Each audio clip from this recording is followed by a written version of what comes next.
There was no variation in south, and there was no variation in... No, those are the only ones, yeah. So if there is no variation, they're time invariant in this case, something you should always check, then that means we don't use this,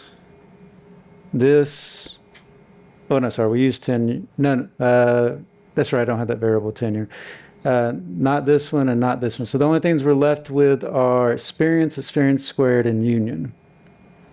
Okay? In panel data, you have to be sure that your variables are not time invariant. That's where the P data comes in. That's one way of doing it. The other way is using, remember the XT sum that I was talking about? If you would run that, I'm not sure if I have it here. No, I didn't put it here. If you put it there, you'd see there was no change in the within. So it was always 0. Okay? So that's why basically those would or should not be included in the model. But I will tell you, if you run the dummy variable model and you include them, they run with it, which is a little bit problematic. So that's why you got to be very careful about what you're doing with these models, or what you're including in the model. Once we run it, let me just run this real quick.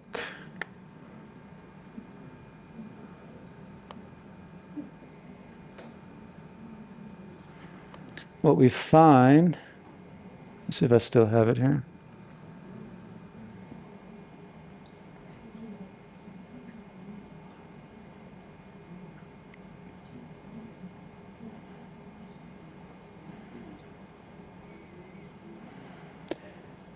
So I just kind of repeated this thing to compare the methods. So what I did was the XT sum, and basically with education, I could see that basically there is no within variation. That's the XT sum there. And there's a few other variables I had in here, but I just didn't show them all, just to show which ones you could use and which ones you couldn't. And when you run the model itself,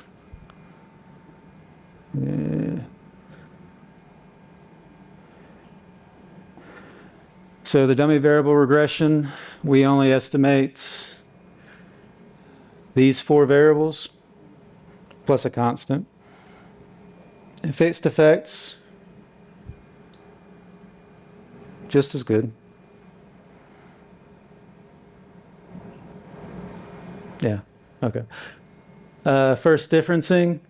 Now, with the first differencing, we lose experience. Remember the thing I said where it's changing by 1 as it goes along? Apparently, a lot of the people in our sample were very either always working or never working, so we end up with losing that one. Random effects, we keep everything that is time invariant, and then correlated random effects. The key here is, if we're really caring about union, dummy variable model 0.08, fixed effects model 0.08, correlated random effects model 0.08. It's always been close when I've run these. It's never too far away. And at the same time, I can say something about education, race, experience, and I could do a test if I wanted to, but most likely it's telling me that there is some unobserved heterogeneity and I need to account for it. That's what all the significance on the... I really need to do an F test here, but if I was assuming that if they're all significant, it's most likely significant, then we have sort of corroboration that fixed effects might be the best method here. Okay? And so basically what happens, when I include that code tonight, I'll include this little snippet. Basically, it takes each of them and shows what you would do with the limited dependent variable, what you would do with the within, first differencing, and random. And then it shows you sort of how you would build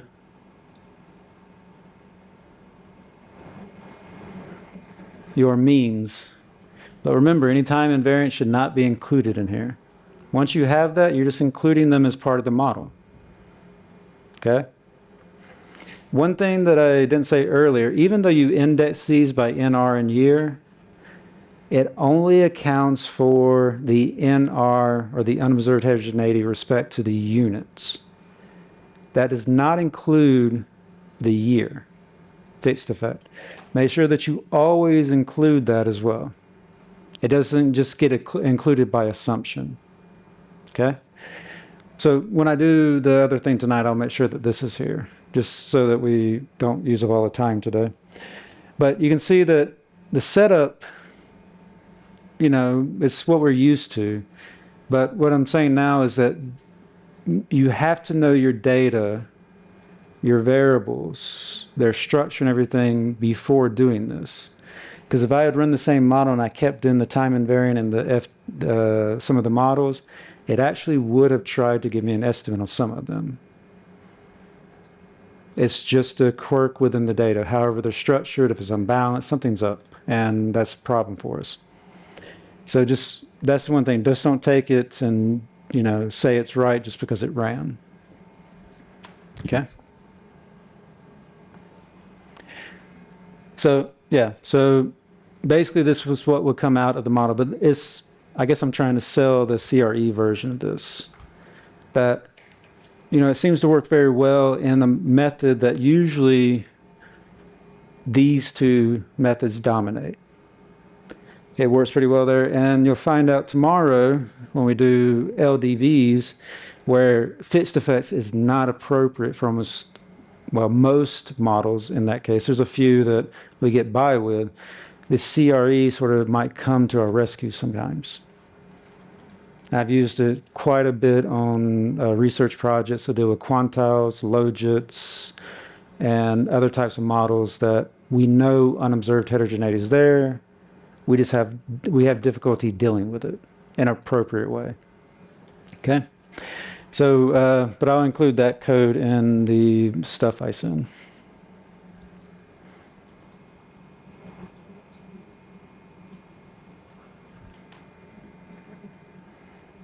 Yeah.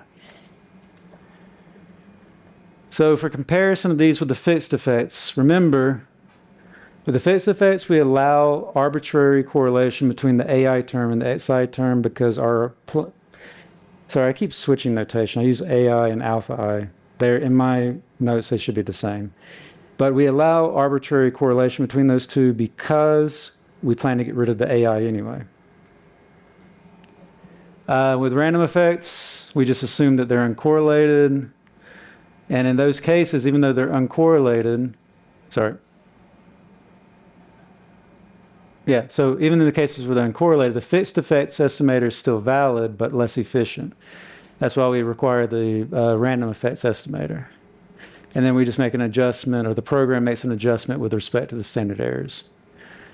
Random effects, the reason why we typically have used these in the past and kind of used them against or in comparison to fixed effects is because it allowed that time invariant variable, the one that we want to know how education is affecting this outcome. We want to know how race is affecting this outcome. Living in this area, we want to know how it affects this outcome. We use fixed effects, we lose those things because they don't change. That's why usually we try to do something that allows us to still get some type of correlation. We won't call it a causal, but you know, a correlation for these variables. If the unobservable controls are correlated with the unobservable, then the estimates are likely biased. Is education likely correlated with ability? Yes. But remember, there's a lot of other stuff that's in there. So in the end, once you account for everything, you could possibly try to make the case there's no correlation, given all the other factors, but most agree there is. And in those cases, we would basically have a bias estimate of, say, education's effects on wages. I didn't show the Hosman test. We had discussed it. Just basically because I don't really use it that much. I usually just, if I have a question about it, I use the CRE method and then do an F-test on the included time invariant variables, or the mean variables. So these are just sort of a repeat of what we did before. Okay. And this is sort of just giving the answer to that Hosman test. But again, I really don't use it that much. I use the regression-based versions of these. So this is sort of just trying to wrap it up in terms of how we think about these models. Yeah.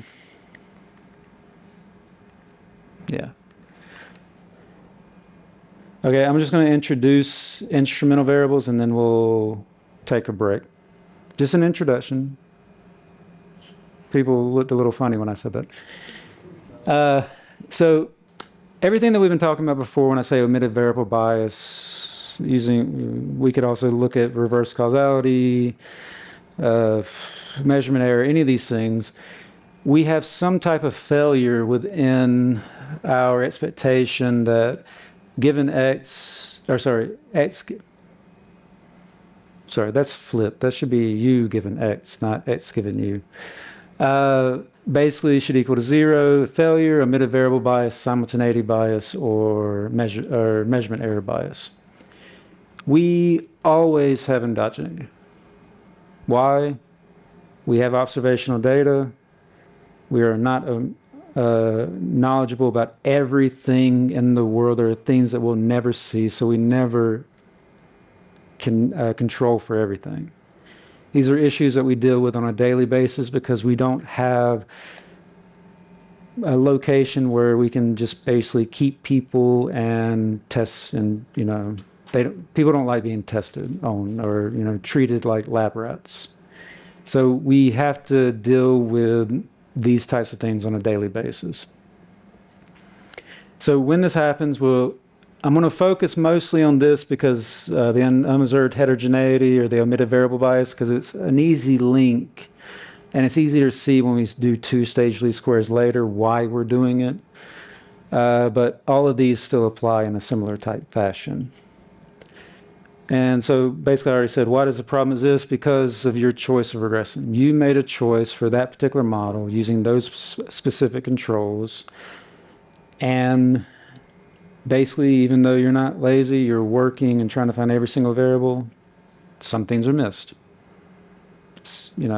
Even when we have fixed effects, things that are fixed, anything that varies over time unique to the individual that we can't measure, we're missing those. These are all issues that we face. So basically, we can't construct the population regression. Many things we want to measure are not there. And this affects, as we say, the econometrician's ability to interpret the results. We've already been through a few of these. Fixed effects and first differencing. It is a method, we don't call it IV, but it is a method to deal with the omitted variable bias, something we can't observe, which would cause a failure there. Instrumental variables is something we're going to look at here. I'm going to focus on the IVs with fixed effects because I'm going to talk about them without the fixed effects because the extension is pretty easy. In this case, the only issue that we ever really face is when we have t is small and n is large. If you're in the dynamic world, you have problems with nickel bias. In general type fixed effect or models like this, the problem would be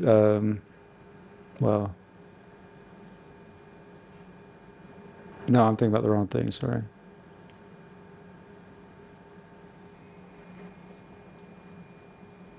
Sorry, forget what I was saying on that. I was thinking about something else. And I was thinking about incidental parameter problem, but it's a possibility here, but it depends on certain models. Not all models would have trouble with that. And then we can think about other methods. So a lot of times you've learned about the fixed effects, first differencing. You probably learned about the traditional type two-stage least squares and the search for the magical exogenous variable that fixes our troubles.